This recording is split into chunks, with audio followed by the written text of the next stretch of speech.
So what's going on guys, Kids here and welcome back to a brand new video. For today I will show you top 10 biggest mistakes and how to avoid them in Starfield. So kick back, relax and let's get right into it. So then moving over to the first mistake, and it is that most players don't know that you can fast travel everywhere. For some reason this took me way too long to figure it out. But you can fast travel to any planet you visited once before. There is no need to hop into your cockpit, take off, then jump to the system, then select the landing zone and etc.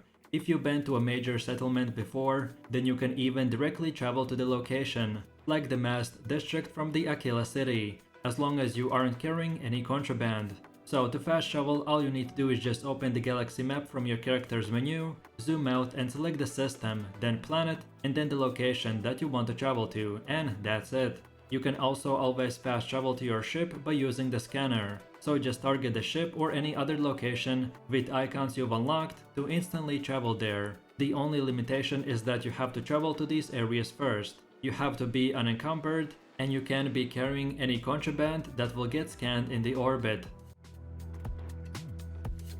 Then the second big mistake is that a lot of players forget or just leave their ship parts in your personal inventory. In general, ship parts are the 8th item that heals your ship. Each ship part is incredibly heavy, so about 10 mass each, and you can collect a bunch of them. Either way, if you bought them from the vendor or if you found them while exploring, they have a high value, so you will want to grab as many as you can. But don't keep them in your personal inventory. They will weigh you down incredibly quickly, and they will always appear in the A tab. So whenever you visit your ship, make sure to check your A tab and drop your ship parts into the cargo hold. You can also quickly deposit all of your resources. So just after you select your personal inventory, while transferring items at your ship cargo, you will see a quick move keybind that will instantly move all the resources from your inventory to the ship cargo. This is very useful to know, so you could use it to your best advantage. So then while we are talking about ships, the next big mistake is that players don't assign their crew to their ship right away. Crew are absolutely integral part to your early success in Starfield, and you will quickly gather a small group of them. At the start of the game, you can select up to 3 crewmen for your ship. All the companions you unlock from the constellation can be assigned to your ship as a crew as well. So do it ASAP by opening your character menu, then selecting the ship menu, which is the bottom left, and then go to the crew. When you assign your crew, the skills that are associated with flying a spaceship will be highlighted as well. These will be the crew members that you want the most. When a crew member is assigned to your ship, you will gain their ability while flying. This is very important to do so if you want to fight hard enemies in space, because healing is so limited and you are so exposed that space battle can be devastating if you're not prepared. So then the next mistake will be more of a personal preference, but I see a lot of times players wasting their time while exploring, by searching and exploring every single pixel.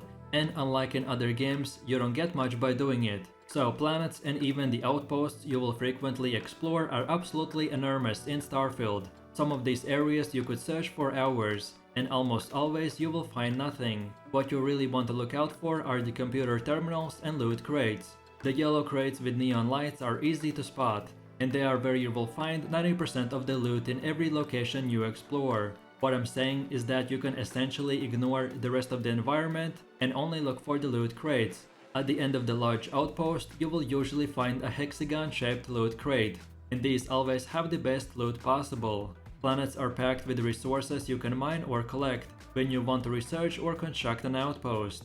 And there are rare magazine collectibles that you can find. My recommendation is always to be on the lookout for these magazines. And they are just not in settlements. They can also appear in outposts, abandoned labs, lost mines, and whatever other dungeon you can encounter. Then the fifth huge mistake is that players don't purchase skills for ballistics or lasers. So not only space fighting is difficult, but shooting up enemies on the ground is also very difficult in the early game. Naturally, you want to unlock skills in your favorite types of weapons, which could be heavy weapons, rifles, pistols, shotguns, and etc. And you will also need to purchase skills for ballistics or lasers. Depending on your preference, these skills are essential for your survival. Ballistics are much more common in the galaxy, so I recommend grabbing ballistics to deal extra damage. you will go from barely scratching the enemies to actually taking them down efficiently. So remember that your weapon can do so much more damage if you just add a skill for your ballistics or lasers.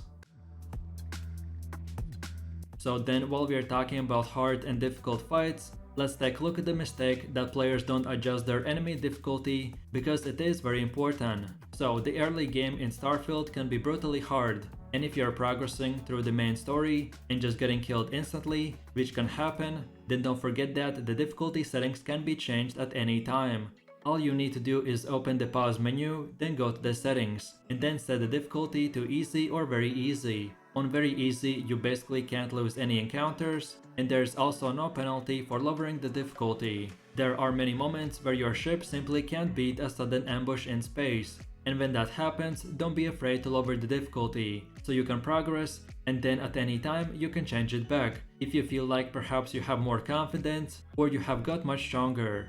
In these types of games, I prefer the exploration aspect more, and as already you can spend hundreds of hours just exploring, than just straight up fighting. So if you're like me, then here's the fix for you. So then my next mistake was that I didn't really focus on the main storyline. I 100% recommend to focus on the main story. I won't say why exactly to not spoil the storyline, but a short while into the story, you will earn upgrades that can make the combat significantly easier. You don't have to complete the main story. There are roadblocks along the way that force you to level up, but once you reach a certain threshold, you will be able to unlock enhancements that can turn previously impossible battles into a breeze. So please don't miss out and don't waste your time by saving the main storyline for later. Then, in the spirit of the storyline and progressing throughout the campaign, the next mistake is that players like to focus too much on companions, and a lot of times they forget about the stealth mechanic. So, stealth is another skill that can completely change the way you play. By taking cover and hiding, you can lose contact with the enemy. When you are hidden, your sneak attacks deal twice as more normal damage. And once you've upgraded your favorite weapon or get your hands on a silenced gun, you will be able to deliver multiple sneak attacks in a quick succession.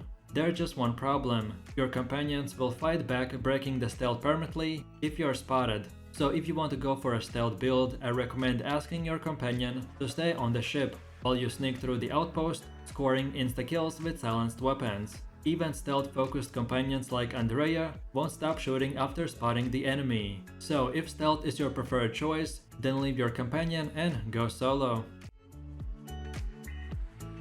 So then, for one of the last mistakes, we have that players forget or just don't focus early on into the ranking up their piloting skill. Because space combat is so difficult early on, you will want to focus into piloting ASAP. Even at rank 1, you will notice a huge improvement in your piloting skill. Without piloting, your ship is sluggish. Get rank 1 and you will be flying much faster. Another important aspect of your piloting skill is that this will allow you to unlock Class B and Class C spaceships. You won't be able to pilot these enhanced spaceships until you rank up piloting, so start early. Space fights are rare, so you will need every kill to count towards the next piloting rank.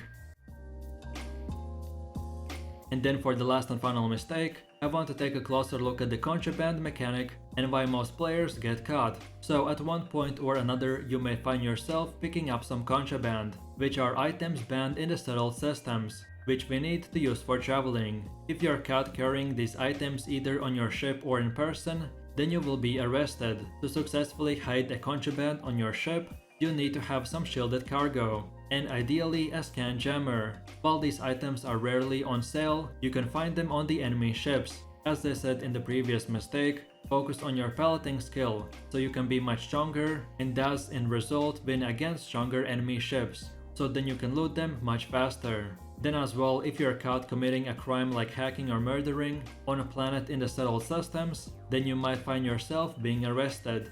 Ending up in prison will lead you to losing some previous XP, but you won't decrease in level or lose any skills. So please invest your time into the things that I mentioned in this video and try to get the shielded cargo space or a scan jammer to be 100% safe. And that's about it.